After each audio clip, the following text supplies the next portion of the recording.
Oh shit! Episode 50. Oh, and I just got a message from Trish. You're late. I love you, girl. You're so terrific. Yeah, well, sometimes it starts a little bit late. I get excited about my guests and we chat and stuff. But let's get to it. Episode 50. Holy shit! I'm so excited. And, I mean, as always, we got fantastic guests, but even still, even without the fantastic guests, episode 50, like, how do you beat that? Let's see if we can't. I'm going to get all my stuff together. My computer's not working today, so I gotta, yeah, here we go. All right. We're going to get the edit privacy public. So now I should be able to see comments from you guys. Please speak, say something, especially if you're on Facebook. And Sarah, if you're out there, I didn't see you last week, so please tell me that you're watching. But yeah, no comments are coming in yet, so let me look again and see if I can't fix this. See more. All right. Is that working? Yeah, there we go. Okay, cool.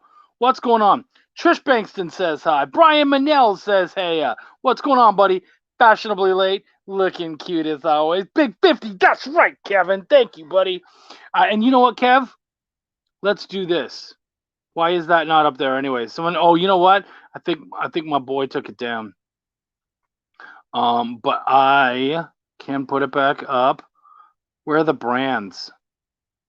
Oh, that's because we're on Essence House right now. Okay, there we go. See? NSC's back up there. There you go. Just where it should be. Raven, thank you, buddy. Thank you. That's what I try to do. Raven Gregory, actually, we're going to have on next year. That's how far ahead I have set everything up. Next year, we're going to have a really good fucking time with him. Excited to sit down. The dude is a fucking legend. So, yeah, very excited. Mike Bankston's in the house. 50, not 59. That's why we have editors. You're all good. John Westhoff's in the fucking house. Oh, look at everybody. Thank you, buddy. I really do appreciate that. Sam's in here. What's going on, Sam? So good to see you, homie. Yes, Trish. You're way ahead of me. You're mic dropping. I love it. I absolutely love it. You know what? We already have, holy shit, guys. We already have everything going on. We have things happening. Episode 50. I have amazing guests. We're going to have a terrific show. Why don't we just have some fun, start it all up, and see what happens with this motherfucker. Canadian bacon is actually really good, and it's nothing like normal bacon, and it's better than ham, which you guys seem to call Canadian bacon. I'm very good at writing. I write very well. Yeah, it's Shop Talk. Do some of your audience members like the word fuck? Cool. Then I'm going to keep saying fuck. Because I care. I love that. I love watching the reaction of people who probably haven't seen the show before, and I'm just like, all right, let's see how what they think of that opener. We've got with us today the power couple, Rodney Fyke, and I forgot to ask you exactly how to pronounce it, but let's see if I'm doing it right. Is it McElhinney? Close enough. McElhinney. McElhinney? Okay. Yeah. I knew it was one of those. Yeah. Well, part of me wanted to say McElhinney just to be a douche, but I did not. I've been called that. I've got the last name Pino. Trust me, I've heard some pretty shitty shit as well. So, cool. You guys have, Trish already showed it off. You guys are doing Roadkill Rampage 2. Yes. Which I already, I read not too long ago, and I really enjoyed it. In fact, I promised you guys, and I'm going to tell all of you guys out there, this is my pull quote, because what's amazing is you guys, like I said, you guys are a power couple. Rodney, the comic stuff is mainly you. But then you've got this, as all powerful men do, you have this amazing woman behind you. That's right. Who comes in and she's got your back. She was the one who contacted me and said, hey, can we get on the show? You're damn right we can get you on the show. Let's make that happen. She's been amazing. I see her around sharing and everything. Like, you really do. I have a wife who's very much in the same vein. And so seeing that and seeing that other guys have that, I'm like, good for you, man. Like, we need all the help we can get, and Yes, having we a do. woman that has you like that. So congratulations to both of you guys. Let me keep shaking it with my knees. So There we go. Okay. here is my pull quote for Roadkill Rampage after reading it. It's a hell of a ride, and it is torture porn for animal lovers. So feel free to put that on a book, to show that off wherever you want. Throw it on the Kickstarter, whatever you guys like that. I stand by that quote. It's a hell of a ride, and it is torture porn for animal lovers. There you go. I like it. Thank you. That's what I got out of it. For me, this is a story, and feel free to take over whenever you like, but it is a story about a fucking asshole who treats animals like bowling pins and treats people like shit as well. Yeah. And to me, this is just a story about extreme karma on a horror level. Does that sound about right? Yeah, that's pretty much what it is. It's our first foray into the horror genre, but I had plenty of experience to pull from for this, so I did just that. And you when you're writing, when you're in that concept mode, you're like, okay, what's going to really piss people off? Because I am a true believer that your hero is only as good as your villain is bad. Mm-hmm. So if you have a real prick for a villain, when his comeuppance comes around, it really has that much more of an impact because you're really rooting against him. Yeah. And that happens. Oh, yeah, big time. Yeah. Yeah. No, I had a really good time with that, and I felt like, with some books, you really have to kind of like slow down and take in everything.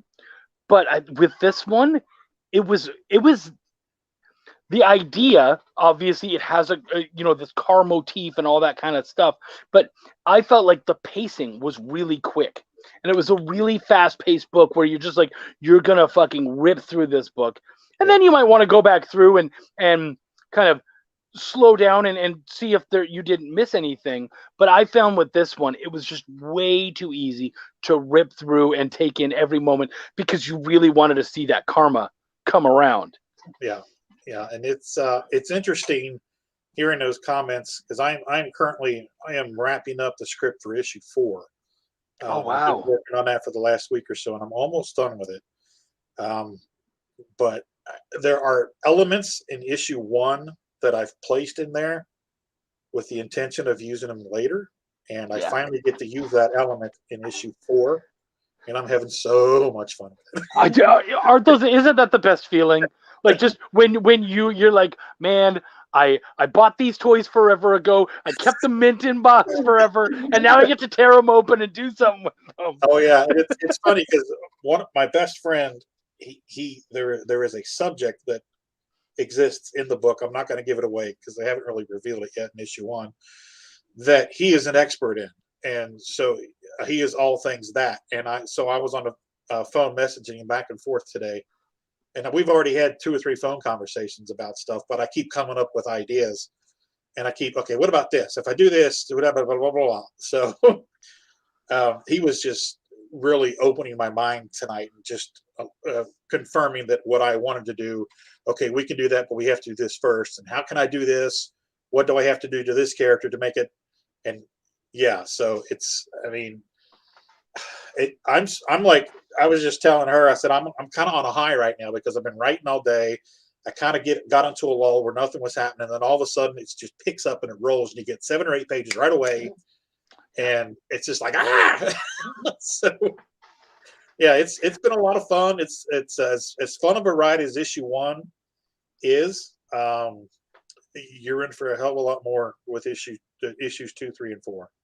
Oh, that's fun. See, and I like what you said about that high because I know that, like, for me, I remember someone once talking about, I think it was Michelangelo, when he was building the statue of David. he would just come in and stare at that piece of marble over and over and over again. And people were like, shouldn't you be working? He was like, I'm trying to figure it out. And he would just stare at it over and over, like day in and day out. And then all of a sudden one day, it all clicked in his head. He knew how it was going to come together. Yeah. And he killed it. And I kind of feel like a good script comes that way, where you kind of, like, for me at least, I get it together. I get the outline. Yeah. And then I'll just kind of stare at that page and go, I'm not ready to start yet. I'm not ready. Like, and then you do it and it's done. I call it chewing. I'm chewing on it. Yes, absolutely. So is that a regular thing for you, where you just? Oh yeah, and it drives her nuts because she works at a law firm. She's a law office, and she's all about deadlines, and this needs to be done now. Yeah, and I would love to be able to do that for her, but some days it just doesn't come, and I don't want to write subpar stuff. And other days it's so powerful and it's so vivid in my mind that I can't shut down. Like, I'm not going to be able to sleep tonight. I'm just telling you that right now. All right. Yeah, because I'm just like, it's all. I've been telling her for the past 4 or 5 days. I've got it all together now. Well, now I've really got it all together, and I think you can tell just by how animated I am. I decided to get it finished. I'm like, yes. Right. But real quick, I was in the shower earlier, and a thought came to me of something that her and I had talked about months ago, and we were going to take the story in one direction, and we scrapped that, and I went in a completely different direction. Well, I was able to, in the shower, when I'm not thinking but I'm thinking, something came to me, and I was able to pull a scene from one of those storylines into issue 4.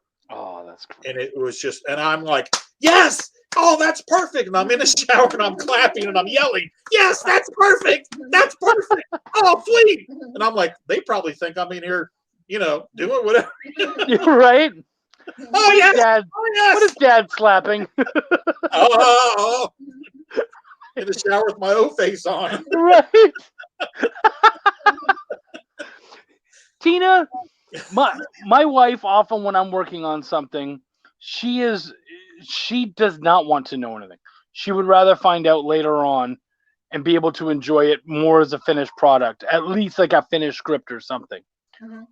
Where are you in that? Would you rather be a part of kind of hearing the story early on, or do you want to see it finished? Comic people aren't going to like this answer. I don't like comics. I like books with words. I never read a comic book until I met Rodney in 2009. I did not grow up on comics. Comics are not my forte. I like prose. So when he says that, I'm like, right. I'm coming at it from a different perspective. So I want to hear what's going on, because my thought is that when you work for attorneys, they say, go draft a motion for me. And I go and I put the basics down for them, and then they take it and they run with it. Where I feel like writers get writer's block, where if you would just put something out, it would get past that block and move on. Yeah. So I'm constantly saying, what's going on? Where are you held up? Let's talk about it. Yeah. I love seeing the finished product, but I want to keep it moving because I got deadlines.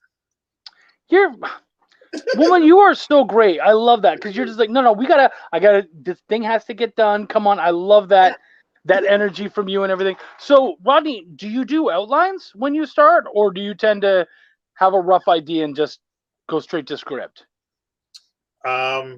Generally, I have a rough idea and go to script.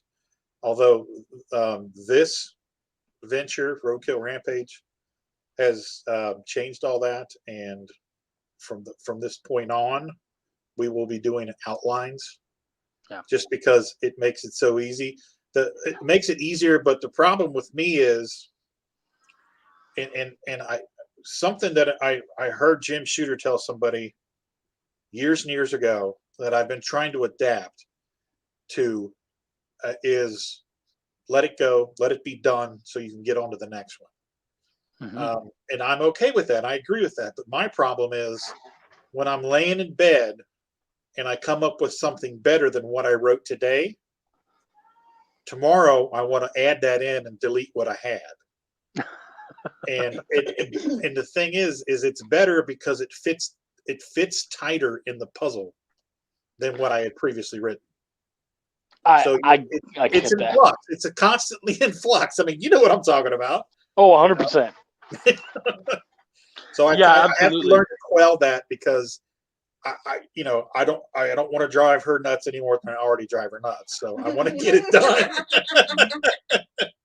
You know what you can do, though, is you could make some notes and you could change it up for like the trade. Yeah. Oh, I've already got ideas for the trade. Right. Yeah, of course you do. Yeah, I'm not even a little surprised. Well, I also think you can use it for the next story. I don't think everything. Yeah. I mean, he's got so many stories, and what is it? There's only 6. There's only six stories, that can be told. The hero's journey. I can't remember all 6 of them off the top of my head. Yeah. We're live on camera.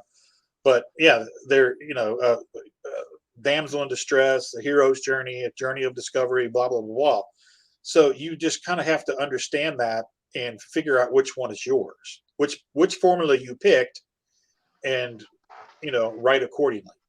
Yeah, and stick to that basic premise. So do you tend to stick to do you kind of map out ahead of time and go, this is one of the stories that I'm telling this time, and that's what I'm going with? Yeah, for this, yeah, definitely, for sure. Even in the one shot, when it was at a one shot phase, it was a journey of discovery, but it's still a horror story, because each we like to think of it as Jeepers Creepers meets Cujo, and there's a lot of Laurie Strode in Tess. She starts out as this high school girl. And what she ends up being at the end of it is something completely different. When you walk through the fire, the fire tempers the steel and makes it harder, and you're a lot harder than you were when you started. Yeah, absolutely. Trish came in and said, I don't want to know the story until the end, because as a couple, I don't want my opinion to change the story. It's Mike's story to tell, that's very sweet. And it was funny because I edited their book, and she literally didn't read the story until it was lettered. Yeah. Did not. Yeah. She was looking at the pictures, crying, just, oh my God, it's so beautiful. I love this. It's so amazing. I can't wait to see it. And then it came together. And so when it was all said and done, I believe she loved it and whatnot, and was very happy with it. But yeah, she didn't want to change that. So and that's the thing about couple dynamics and all that kind of stuff, right? There's 1,000 different ways to do it. Yeah. And I think at the end of the day, whether you do it like the Pinos, you do it like you guys, you do it like the Bankstons, you guys know what you're doing. You have your plan, you have it set out, you know what your little construct is like and how you guys are going to work best. And I like that. Yeah. Rodney, how long have you been doing this? Since the 90s. Really? The 90s. She loves that. I hate that. Back in the 90s. Back in the 90s. I started, me and my friends from high school in art class, we created a superhero team together. And then when we all graduated from high school, my best friend went into the Marine Corps, so he was gone for 4 years. During that time, I wrote what would be the issues. The book was called The Superior Seven. It's a black and white independent comic book. We were internationally distributed through Diamond before the internet. So we produced 8 issues, only printed 5. So we did that. That ran its course.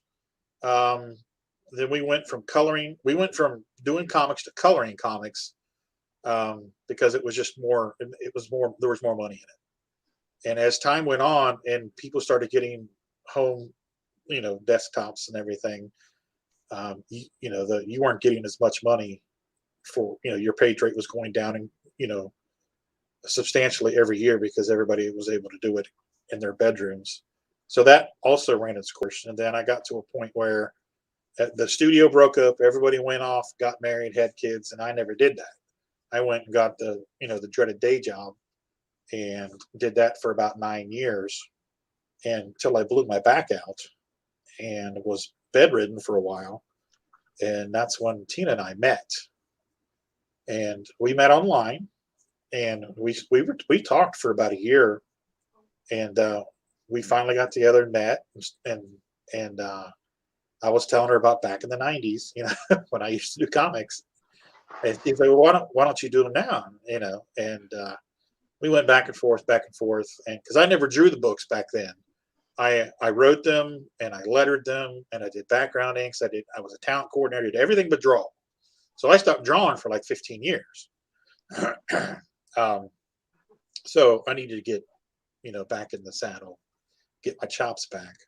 And for me, my chops are cartoony. We have a book called Pitter Patter. And when we started back, we started with peanut pudding and jelly.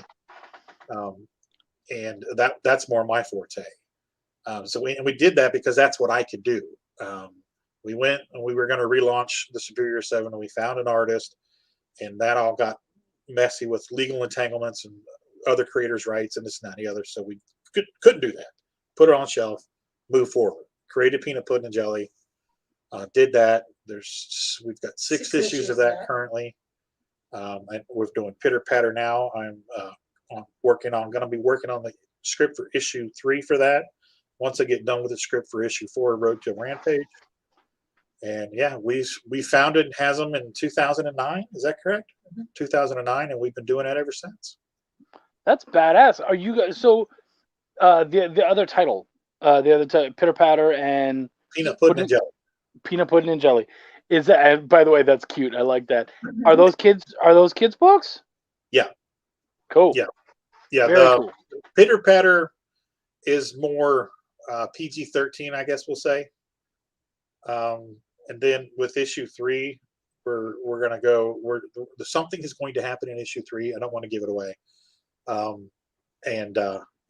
We have released Rodney with Peanut Pudding and Jelly. It was all ages. We tried to keep it very clean. It was handcuffed. Yeah. I feel you. Handcuffs off of him and said, you know what? You write what you want to write. Nice. You cuss as you want to cuss. You do what you need to do to get it done. So, I feel you there. All ages are fun, but they're a tough sell. You got to really work at selling them. Where, horror and adult humor, you've got a much larger audience. Yeah. I totally agree with that. I think we went over this earlier, but Brian basically asked, are there any parts of the story you wish you'd rewritten or scenes you wish you changed well after the issue had printed? Yeah. Well, here, let's tell the story of Roadkill Rampage. We had written Roadkill Rampage. We had it drawn. And then we found out that we needed an editor. And we went back and basically rewrote Roadkill Rampage around the art. We redrew a couple things, but the original issue of Roadkill Rampage is much different than the original script. Yeah. Because she pointed out so many things that she shot holes in them. And we, Rodney, like Rodney said, I think part of the dynamic went back in the 90s was there were 4 of them working on the projects together. So with Roadkill, he was working on it by himself. Yeah. And like I said, I don't do comics. So me reading a comic script is really hard for me. Mm-hmm. So, I don't know what he's doing. So when somebody said something about, you should get an editor, and it was like, okay. And, she really, I don't want to say she changed the story, but she definitely made the story a lot better. And people that had read it originally and then read it after she came in and poked her holes in it and, pointed out the problems, and we redid it. I mean, we paid to have the book relettered. It was lettered. Yeah. So shout out to Casey Pierce then, right? Yeah. So good for her. Good. That's great. Yeah. And that's exactly what you want. And I think that speaks a lot to your professionalism, guys, that you guys were willing to take, because there's a lot of people who are like, motherfucker's done. I'll move on. So that speaks a lot to you guys and the fact that you were willing to go, no. I want to do it right. we look back at some of the earlier stuff. I mean, and there's something in particular that I would, in the trade, I would like to add a couple of pages to a scene in issue 1 of Roadkill Rampage because it bothers me. So I just feel that it needs to, a certain scene needs to go on a little more explaining needs to happen, a little more characterization. Mhm. But other than that, I'm pretty happy with what we ended up with, and especially since, like Tina said, what we started with. And see, for me, I can take criticism because I want to improve. And if somebody tells me, "Hey, dude, that anatomy's off," okay, well, how do I fix it? Or this, you're too wordy here. You're writing too purple, and this and that and the other. Great, tell me. Don't placate me. I'm not here for you to pat me on my back, because then I don't get any better. So I want to be told what I'm doing wrong, because I want to fix it. And when I can go back and read the issue and notice something that bothers me, I know I'm learning. So that makes a better product all the way around. Yeah, I totally agree. And let's do a quick shout out to your artist, because I've noticed a lot of people are doing black and white books, but I find it's just black and white. There's not a lot of textures thrown in there or anything like that, but you really do. There was a lot of texture in this book. We got a lot of the grays, which I love having that sort of stuff. So I felt like that was something really well done. How hard did you have to look to find someone? Now, who was the artist? His name is Eamon Hill. He's a tattoo artist here in Cincinnati. Oh, cool. Oh, wow. Yeah, we actually met at we started a group called the Cincinnati Comic Creators Club, and we meet the second Tuesday of every month, and we go to a local bar, and there's a back room, and they let us have the back room that night, and we hang out and just vibe off of each other. You can bring stuff to draw if you want to, or whatever, and everybody orders some food, and we sit there and eat and have some drinks and shoot the shit. And he started coming to that, him and his wife, and showing off some of his work. And we got to know him over the course of a few months. And one night I was talking to Tina on the way home. I said, "What do you think about getting Eamon to draw?" Talking to him about drawing Roadkill Rampage, because we had somebody else that was going to do it, but he had a more cartoony style, and that was just going to be wrong for the book. So I approached him about it, and I was explaining a certain scene to him, and he said, "Well, how do you propose approaching that scene?" And I said, "Well, I'm a big fan of Alfred Hitchcock's less is more approach. Mm-hmm. And I think that the imagination is more powerful than anything you can show somebody, especially nowadays, since everything is thrown in your face in a movie or on TV." And he was like, "Okay, cool." Because there's a particular scene that happens in the book that was hit close to home for him. And so he was concerned about how I wanted to do it. And when I told him that, he was like, "I'm in." So that got him in. And he did a hell of a job. Very happy with it. Yeah, good. Okay, yeah, and I think I know what scene you're talking about. And even like with the Guardian, which that's all I'm gonna say, but we still don't have a full idea of what that is, and so no, I feel you there. No, that's cool, dude. I wish we had something like that here, where with the because. I don't know what it is, but a lot of the comic creators tend to kind of do their own thing and be in their own places. And there are some groups, and I'm just starting to kind of get into them, but it's tough, man. It's tough. Yeah. I'm still a little newish. The thing about that too is that when you go, there are people there that are at different levels. Yeah. We have like ultra professionals that work on a global scale, because we have a lot of art industry in Cincinnati. Hasbro was here for years and years and years, so a lot of the people that worked at Hasbro are still here, and you know how talented they have to be to work at Hasbro. Certainly. And then there are a lot of art professors and art schools here. There's a lot of talent in the city, But you have different genres. You've got newbies coming in that really don't know what they're doing. Then you have all rungs of the ladder, and so you pair off into your own little groups. Yeah. So. Well, then you got guys who've been doing it since the 90s. Right. Yeah. Sam comes in. He says, "Do you have a favorite horror film?" Halloween. Nice. Yes. Tina? I like Halloween. Oh, really? Okay. Not Yeah. very often you would get the same answer. Good for you. I like that. Mm-hmm. Josh is in the house. What's going on? Not enough kids comics these days. I do actually agree with that. And well, David, you can go to the Hasm website, And there's six. and there's 6 issues of Peanut Right? Butter Jelly there. So have at it. Mike asked a really good question. I think this is different for different people, but for you, what would you say? No, it's not hard. Yeah. It's. Go ahead. No. Actually, I'm interested in hearing what you have to say here. I've been asked that a lot since we've been on the Kickstarter junket. I say that it's like going from one bedroom to another, because it's just there is so much going on in here with so many characters. Peanut, Pudding, and Jelly still talk to me. Pitter Patter are constantly talking to me, probably because we have 3 cats running around the house. Tess is talking to me. Tess is the main character in Roadkill Rampage. And then I've got other characters. Jesus, the Superior 7 still talk to me. And I haven't touched that book in 20 years, So, it's just a matter of what I'm going to pay attention to.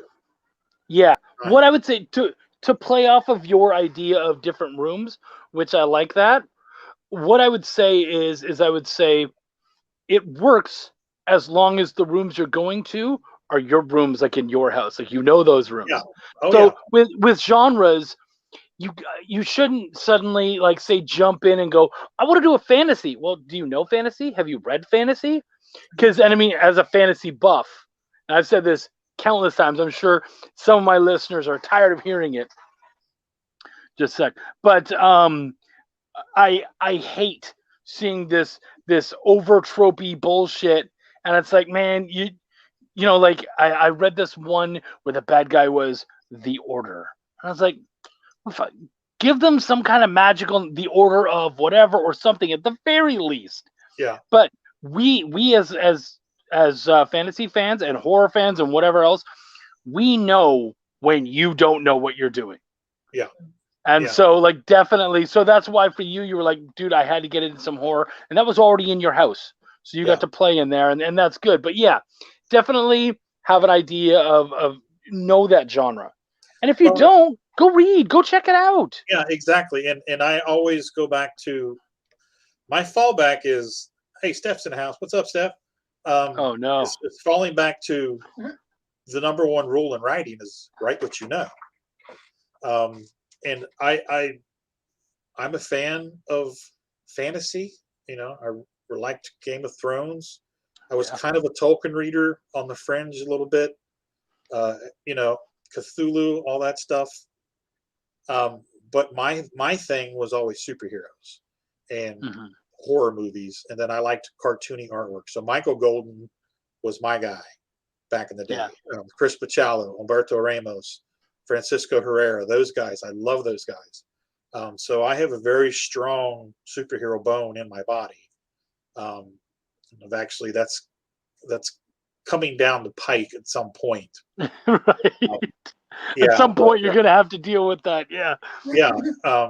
But it's, the horror thing is, growing up reading comics and going and seeing horror movies, was what we did in the 70s and early to mid 80s.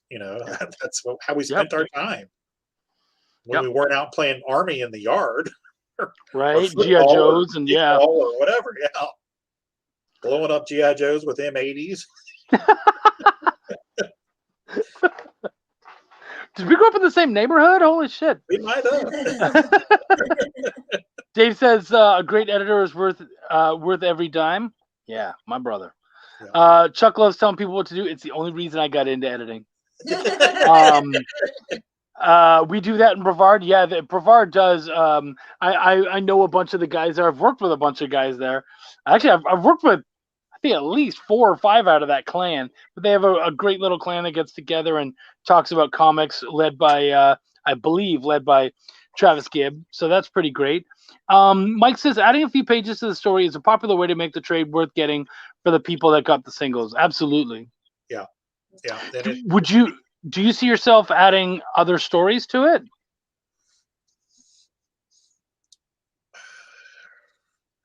I'm Like not doing gonna some little shorts or something? Yeah, I'm not going to say no, because if something comes to us that really works and really fits, then yes, Yeah. absolutely, because it just makes it a much more appealing package. Yeah. Yeah, from a business perspective, I would say yes to the trade, but to just keep doing more issues from a business perspective, no. If he wants to do superhero books, he needs to finish it so we can move on to what's next. I totally agree. Sorry, what I was trying to say is a lot of times when it comes to the trades, they'll put some short stories and whatnot in there to kind of fill it up. So okay, all right, yeah, no, that's not all I meant. But you think when you get the trade, that's probably the it for this, at least for the foreseeable future. Unless it's taken off incredibly. I mean, I think at some point, I mean, he's like he said, he's got all these different things in his head, and I'm supportive of the different things in your head, but there's only so many hours in the day, and you know, we can't clone me yet. Yeah, so we can only put so much money into so many books. Yeah, exactly. Yeah, so it's like if you want to do your other stuff, okay, what do you want to do? So and it's really nice to be able to go to shows and say, okay, here's our trade for Peanut Pudding and Jelly, here's our trade for Roadkill Rampage, here's our trade for Pitter Patter, and we've got this coming down the pike too, and here's a couple of floppies of the first 2 issues of that. Right. So yeah. I love that. Oh, I almost almost blocked someone again. I blocked someone a couple of weeks ago. Man, these big fat fingers, man. Maybe I do need to get my computer out. The Order of the Malicious Carrot, is that the name of your group? Great editor. Fuck you, Steph. And you know what, by the way, if you guys don't like this show, Steph is the one who started me down this path 50 episodes ago. He was the first. He and Carrie Ann were the first ones on here. He got on my ass and said, you should do a show. So if it sucks, you're about to be the one I block, motherfucker. I can't swing a fucking stick in the indie comic community with hitting someone who you haven't drawn tits for, Steph. He's drawn tits for us. I know he has. I saw, and they're great covers too. And a nice hand. He did. Did he do issues 1 and 2 or? Just 2. He came in for 2. Nice. Well, and Tess has a great ass, so it makes sense. My condolences to Chuck Sully. Your fault, buddy. You started this. Hey, and how about us being on number 50? Woo woo. Right? Yeah. See, dude, I'm glad to do it. Well, and I love the idea of you guys being a power couple. I know that I had to talk Tina into it a little bit. She was like, I could pop in. I was like, no. Because our first issue or our first episode was a power couple. And then I've met so many great power couples along the way, being with someone, my wife, Wendy Gale, who's absolutely amazing, love her to death. And she is such a big help. And I love working with her too. You didn't think I'd last 10. I didn't think I'd last 10, buddy. But you know what? I love the idea of having both you guys on here. And you know, you said the bad thing, Tina, and that is I don't like comics. But you know what? You love story, and I think that's the most important part. Yeah. You know, I think a lot of times the thing is that it's reading comics, especially like, do you read a lot of comics? Like, do you at least read his comics when they're all done, or? Yeah, I usually try to read them. I'm getting better at it. I've read a few more. You read all those Frank Miller. Yeah, I have a hard time because I read the words and I get done and I'm like, I don't understand what happened. And he's like, you have to go back and look at the pictures. So it's that it's that training your brain to look at the picture while reading the word. Yeah. So It's a skill. I appreciate the art. I don't dislike comics. I think it's a struggle for me. It's, that's why I wanted to bring on the editor, because, and like I said to you earlier, I type in macros all day. I don't type words. So in my brain, things that are words to me aren't words in real life. So it's a struggle. So, and it's been a learning curve. But I mean, I love comics because he loves comics, and I do love the art. I love comic book art. Yeah. But just to sit down and read, for me to sit down and read a book, I would rather read a novel than a comic book. So you said that you type in macros. Is that like, do you have like a stenographer's? Oh no, I work in a DOS program. And I have a dot matrix printer named Asshole. Bessie the bitch, and her and I fight all day, and I sit there and type in a DOS program in macros. So if I want to type a paragraph because I do debt collection, I work for an attorney that does debt collection, and I want to send a letter to the court that says I need a copy of an answer, I type in AWR, and it types in a paragraph for me. And I get a whole paragraph with 3 letters. So, so I don't like sitting down and typing a sentence. For me, is sometimes very hard. Yeah. Because answer in my world is ANR, UPD is update, talk to a debtor is a TCD. So, it's that brain. So you've got a DOS matrix printer, you've got a DOS computer. I got to tell you, you're working for an attorney. Shouldn't you put a little bit of fucking money into your computer system? Oh, no, we have a really good computer system, but what we're doing. Well, you do now. Well, yeah. Well, we had a good computer system before. But what we're doing is it's a lot of computer generated stuff, and it doesn't work in Windows. The programs just aren't there. It still works very well. And the courts still work in carbon copies. You can't do carbon copies on a LaserJet.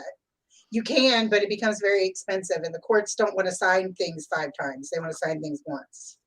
So my world, my 8 to 5 is a very interesting little world that I live in, and then I come out and play with all you guys at night, and then try to communicate with you in Messenger and misspell everything because my brain's like disconnected. And well, I'll tell you, I do not edit people's messengers, just so you're aware, but I actually didn't. I found your stuff very understandable, and I didn't find any issues that I looked for. So you're good. You're good. You definitely you didn't try to write 3 letters and hope that I would get it. So I appreciate that. Instead of spot, I said stop, because they're all the same. Oh, that's right. That they're all the same letters. They're just in a different order. So it's like my brain just doesn't. It's an interesting problem. And I type in caps all day. So there's a rule that the people that I talk to all the time is if you're talking to me while I'm at work, I am not yelling at you. Oh, that's good. I'm absolutely not yelling at you. So because I'm typing in caps, because you type in caps all the time. Well, and Steph Wilson helps us. He said story's important. It holds the variant cover in place. That's right. Thank you for that, Steph. We really appreciate that. All of our hard work putting 24 fucking pages together for his stupid fucking variant. Comics are a struggle for Chuck. I've seen his work.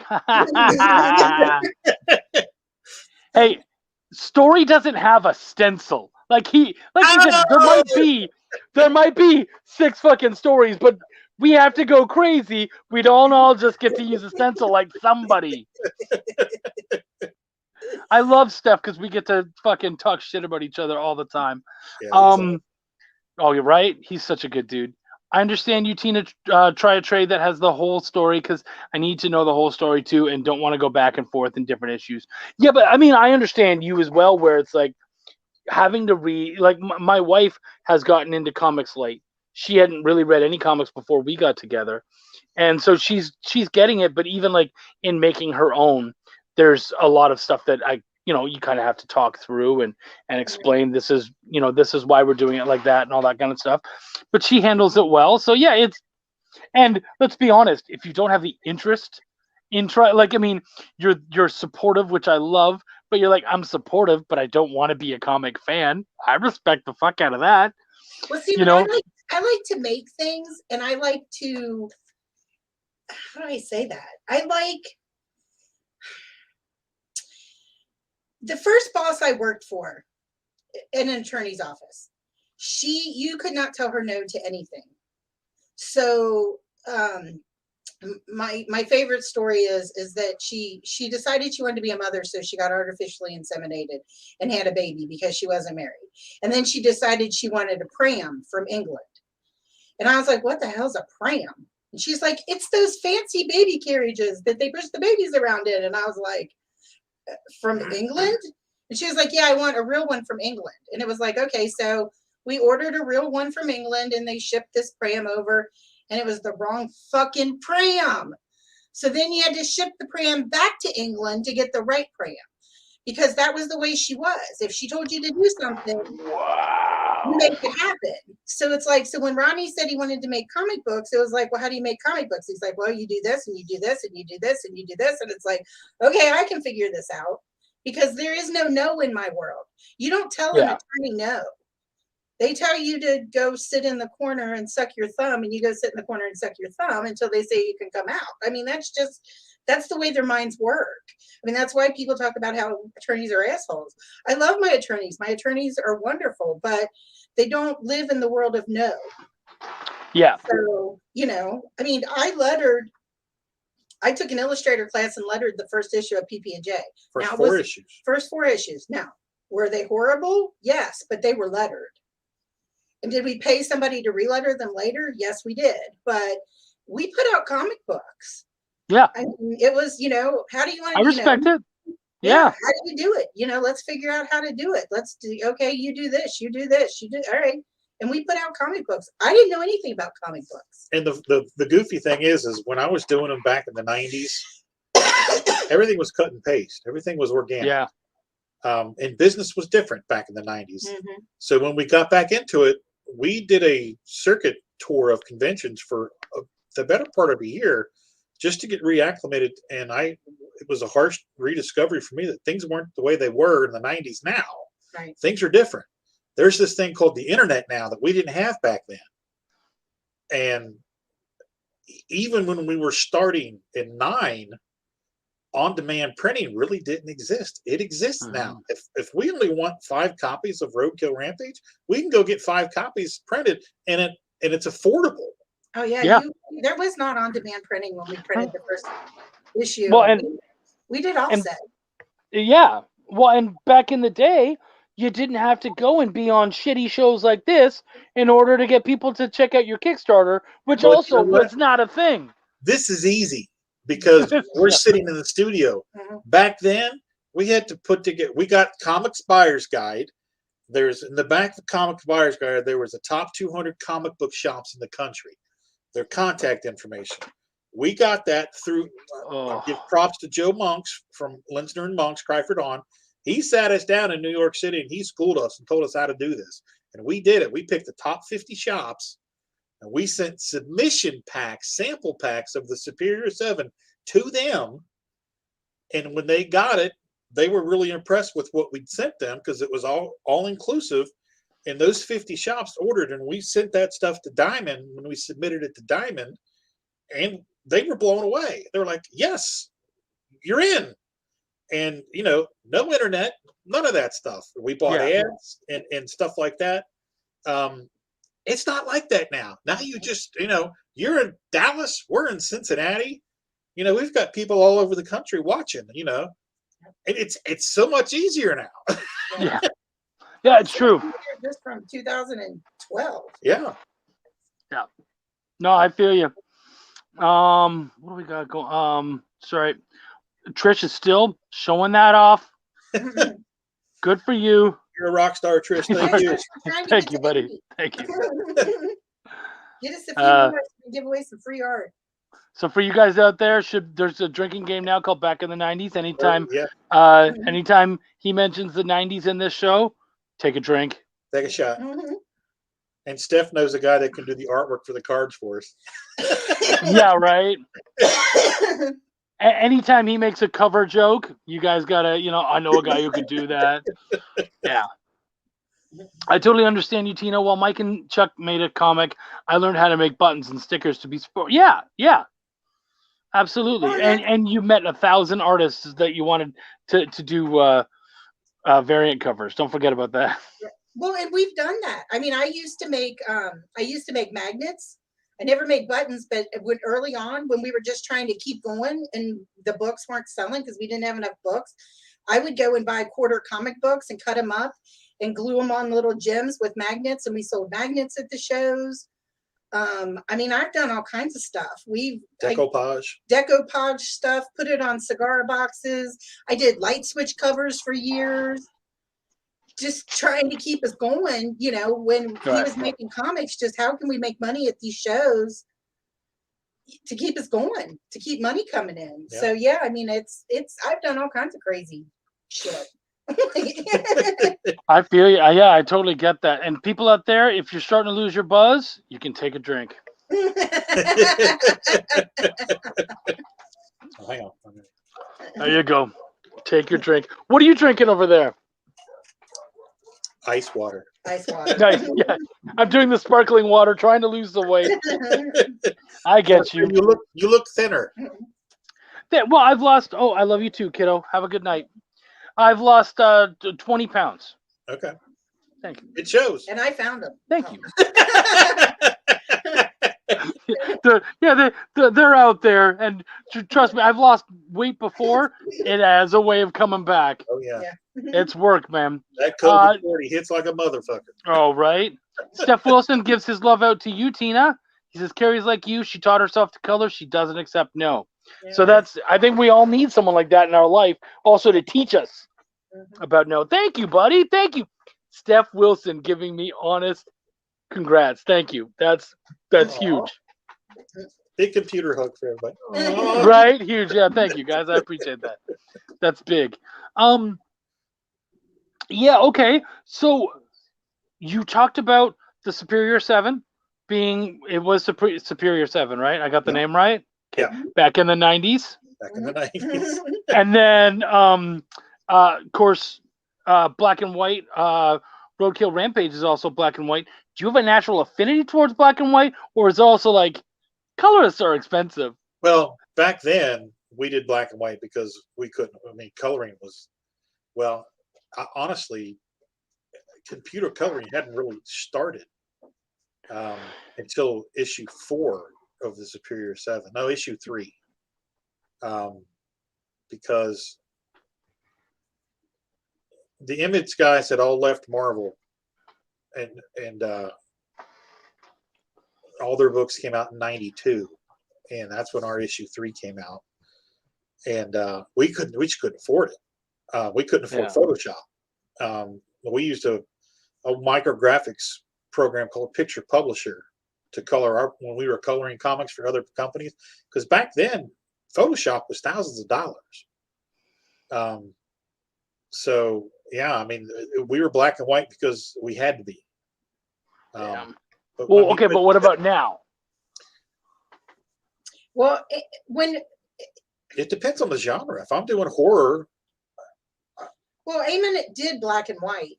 I mean, he did well. It really was. It was a cost thing, because to get him to do the first issue, it was cost effective to do black and white. Yeah. And we didn't want to digitally color his art because we liked the style and the look of it. So black and white worked so well for it. Yeah. Yeah, I feel like you guys lucked out in that. Well, I don't know whether it's lucked out or you guys just you had the eye and you knew what was going on, but he really took the idea that it was going to be black and white and added to that. He threw that texture in there. That book does not need color. Yeah. Right. And he has a book of his own. It's called Arcana. And he did watercolors on his book. But the cost for him to do the watercolors was just going to be more than we could afford at that time. So it just, and I don't know how he did it. Yeah, and I don't know how watercolors would really look all that great in a horror book. Right. Well, his is a horror book, and it's very dark. It's very dark, but yeah, it works. It works, but yeah, it was cool. It wasn't cost effective. So, and unfortunately, he is not on issue 2. So we Well- have on issue 2, it is Sean Langley. So he's done. He's good. Yeah, the recount. Yeah. Is that Hendrick's book? Is that Jonathan Hedrick, who I've worked with Yeah. as well. Good dude. He did, Yeah. he did issue 2 and 3, I think, maybe. He's done quite a few things. So, but he just done issue 2, as he's on issue 2. Yeah. So Cool. Yeah. No, we don't know each other, but I know his work. So good for you. That's a nice step. Yeah. Yeah. Peyton says black and white makes me cry. I'm gonna ask you why, but I assume, Peyton, it's because you are a colorist, so that's why it makes you cry. Well, what's funny is the cover. Can you see it? That is the actual cover for the book, and on the book it's in color. But Dave Linth, the letter and graphic designer, he made this poster, and it looks so awesome in the black and white, in the gray tones. It's a Grindhouse poster. I don't have one around, but it's of that image. But it looks like an old Grindhouse movie poster that he made, and it's like that art in that book just looks so good in black and white. Yeah, and we made a movie poster of that artwork. We've got it hanging over here in the studio. Yeah. It's on the wall, and it's got the fold lines in it and everything, and it looks really cool. Yeah. It was one of the rewards for this Kickstarter for issue 1, but it was go that way. It's all backwards. Yeah. See, All right, look, everybody, I push him around. take another drink, guys. Take another drink. So, Well but done. I don't think we'd ever go back in color. I wouldn't do it. No. Yeah. So. I don't think. I mean, I think it's important when you do something that's black and white, you make it so that it looks like it should have always been black and white. Yeah. And this book feels that way. It Yeah. feels like it does not need color. It always should have been black and white. It looks best in that way, and that's how it. I've definitely worked on books where I was like, that could use some color. Like you didn't make a black and white book. You made a book that ended up not having color. Mm-hmm. And there's a difference, and it's hard to explain to someone what the difference is. But when we see it, you know it. Right. Oh, okay. Oh, here's if you need a. yeah. Brian Manel says, "Do you have any favorite black and white horror movies?" Well, mine is Psycho because I like Alfred Hitchcock. Yeah. And he likes Alfred Hitchcock. We have a lot of the same taste when it comes to horror. I could tell. Good for you. Yeah. That Psycho really rings true for me. When I was a kid, on Saturday mornings after the cartoons were over, there was a thing on the local UFC channel called Creature Feature.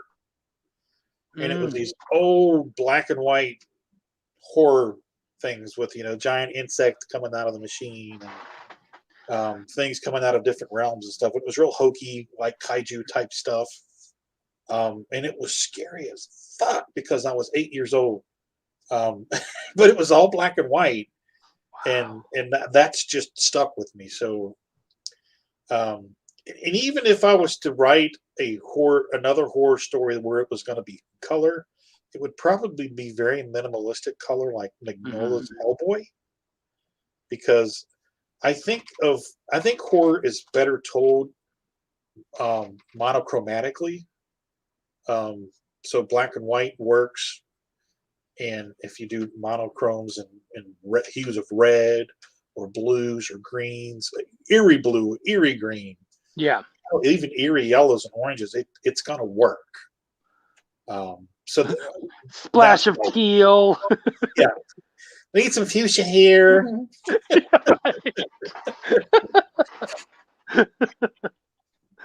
No, I totally feel you there. Well, and it's really, when it comes to a lot of horror, it's really about the shadow. That's really what it's about. Contrast. I mean, even when you were talking earlier about believe it, you're talking about the birds and how it's important not to see, or was it Psycho? It was about the idea of not seeing the villain so much. Yeah, less is more. Yeah. Yeah. And I think a lot of that is also shown just by having that black and white and doing that. Yeah. Oh yeah, an eerie teal. Yeah, exactly. Yeah. Mike brings up the 1931 Dracula with Bela Lugosi. Yeah. Yeah, or even Nosferatu, the original Nosferatu. Yep. I think a Frank Miller Sin City type thing would work. Yeah, absolutely. One color throughout. Yeah. Yep. Totally. And it's noir. Noir and horror actually have a lot of similar roots in comics and whatnot. So yeah, I totally feel you there. Oh, Steph. Oh, He's just you know full what? of zingers tonight. I know, right? What I love about having Steph around is I don't need a wife when Steph's around because he's already busting my balls. Hey, I got a new nickname for him. We can call him Hostess because he's always throwing zingers. Oh, there you go.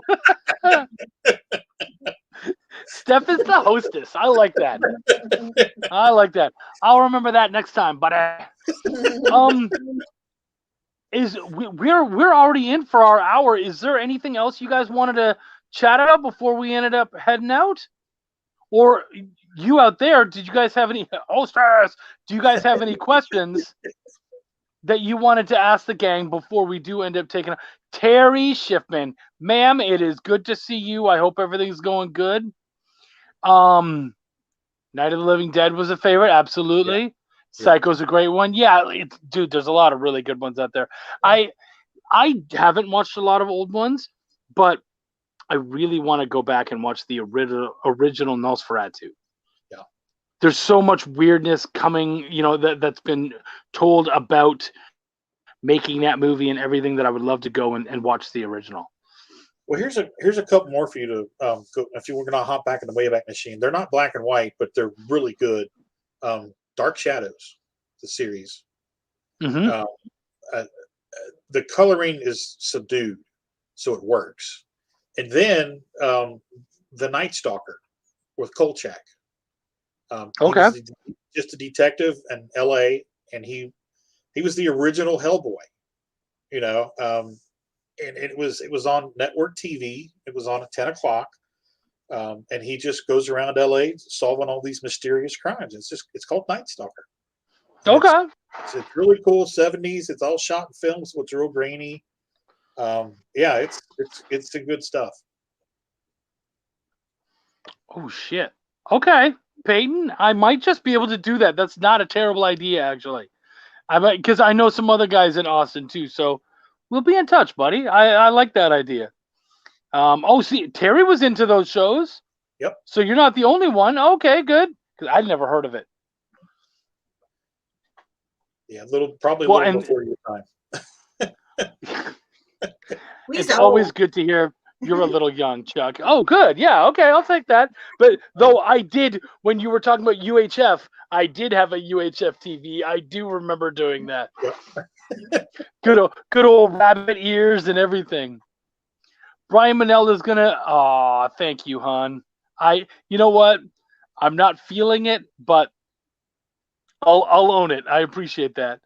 I guess I'll try to throw one more out there. What are some key things to hit on for your first issues that you want an audience to get out of your stories? Good question.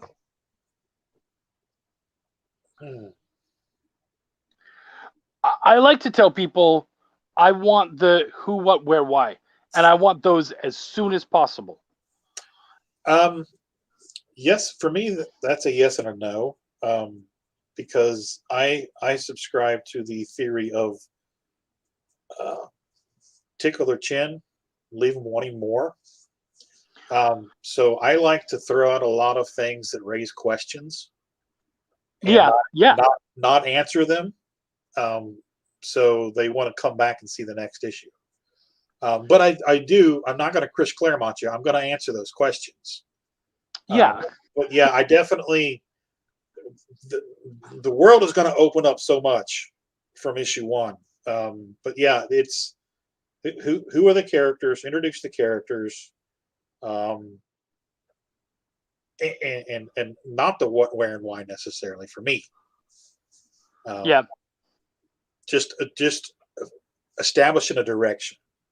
Yeah, but I think sometimes that's like we don't need them defined. Even like when you talk about the Who, like a good explanation of that would be Kill Bill.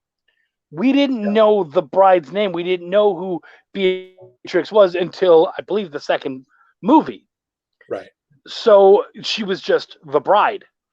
That's fine. I'm fine with, I love the mystery and all that, but we do need to at least know, okay, that's our main character, and we understand that we have an idea of why we don't know their name, and just the small things, but you need to have at least inklings of those things to kind of bring us forward. You need to establish the staples, and once you've got those established, you can play around. And to answer Terry's question, our website is hazm.com. That's HAZZUM.com. And all the books are available there. And Roadkill Rampage is on Kickstarter through Friday at 8:00. Yes. We're trying to get to 80 backers so we give away we have some original artwork we want to randomly give away. Well, and that's issue 2 is on there with a Steph Wilson cover. Yep. Drink up, fuckers. But with the Steph Wilson cover, you can also pick up issue 1 on that Kickstarter, though, right? Yep. So you get the whole story if you go pick it up there. Thank you, Trish. You are a keeper. And, of course, Hasm. Check it out. Okay. And there's Hasm. You could just do the Hasm.com. I don't think we need the rest of that. I'm trying to memorize it. The equals comes after the D. I see, it's lowercase. His cover is cute. Sadly, it is. I want to bullshit the cover, but I can't. It's good. It is good. He did do a good job on the cover. Yes, he crushed it. Yeah. I need him to fuck one up though. Hopefully, it's a book of someone I don't know, so it's okay. But I need him to fuck up a cover so I can be like, really? Did you do that? You didn't charge them for that, did you? Like, I need to be able to bust his balls. But no, he keeps bringing out fire. Damn it. I won my first piece of original artwork from him. I saw that with the with the butterflies and stuff. Yeah. That was cute. Good. Yeah. So is that you bought the Hot Wings book? Is that what that was? Yeah, nice. Mm-hmm. Yeah, we have a couple pieces. Well, we have one coming in, and we have I make no mistakes. Yeah, okay. It's hard to with a stencil, fucker. Though I would love to see him draw freehand circles, just because freehand circles, to me, anyone who can do a freehand circle, I just think you're the most amazing thing on the planet. Like, I can't do it. My circles won't connect. The key is speed. Speed. If you try. I've noticed that. Yeah, just boom. Animators, they can do it in a heartbeat. Mickey Mouse's head right now. Yep. Yeah, he's 3 circles. Yep. Cool. Well, guys, thank you so much for coming out. I really appreciate it. You should see his ovals. Are we talking about his balls? Like, I'm just going right now. I'm going to go see. Do you guys have give us a final pitch for Roadkill Rampage. Okay. Just issue 2? Yeah. Well, just Roadkill Rampage. Get them excited. Just so they'll go check it out. And yeah. Okay, I'll give the whole rundown for issue 1 and 2. Issue 1, we start off with a young couple, Ace and Tess, decide to go for a nice country drive out in the country on a nice sunny day. When they get out in the country, rabbit ears. Ace decides that he's going to start running over some of the local critters that are running across the roads. Tess, being the animal lover that she is, she's horrified by this, and she tries to stop him. When she can't, things go a little more sideways than they already have gone, and gets to a point where it's completely out of control. And at some point, the animals come back to exact their revenge. So that is the basic premise of issue 1. Issue 2, we start off with Tess is now in the forest at night alone, and she's trying to find her way back home. She stumbles across an injured dog. Trying to go get the dog some help, she comes across an old veterinarian's house And she goes inside for some help, and he's telling her about all the animals in the region are doing weird, eerie things. So Tess, being a young girl in a horror movie, does whatever a young girl in a horror movie does. She goes back to the scene of the crime to investigate what the hell's going on. When she does this, she kicks the proverbial hornet's nest. And in doing so, she finds out very quickly that evil comes in many forms in the deep, dark forest. So we have to read on to find out if she conquers the evil or if she's dragged off into the dark by the deep, dark, scary forest. Nice. And as I said before, guys, my pull quote, having just read it myself, was, "It's a hell of a ride. It's torture porn for animal lovers." So I read the first one. That's how I feel. Check it out. I think you guys will enjoy it. Next week, I've got Ted Davies on, who is doing Grimm 101, I believe. And he's done a bunch of stuff. Really great dude. Love hanging out with the guy. And yeah, man, I'm so glad you guys came out. Thank you so much. We're The big so glad that you 50th had show. it. Thank you very, very much. Really glad to do it. I hope you kill it. Are we in? Have we funded already on Yeah. Kickstarter? Yeah. So look at that. I love the cockiness on that. Oh yeah, we're good. How far into it? Gratitude. Thank you very much. Right? Yeah, of course. Yes. How far into how much longer do we have till our next stretch goal? It was 30-41. We got to get to 3250. So a couple hundred. Okay. Yeah. I think So it's doable guys, by Friday. Yeah. And if we can get to 80 backers, we'll give away we needed 9 more backers last time I checked. I mean, 90 backers. I think we're at 80 backers. No, we're at 70 backers. We're at 71, aren't we? We're at 81. We're trying to get to 90. Yes. Yes, he's correct. I am wrong. Sorry. whoa. We've got that on film. Yes. We do. That's amazing. That was historic. I love that. Earlier, I admit when I make mistakes. I know, but but then you did it. Yes. Saying that you do something and doing it are not the same thing. Nicely done. That was great. Guys, thank you so much. I really appreciate it. Yeah, he says, what the heck just happened? Dude, it was historic. Go back 10 seconds.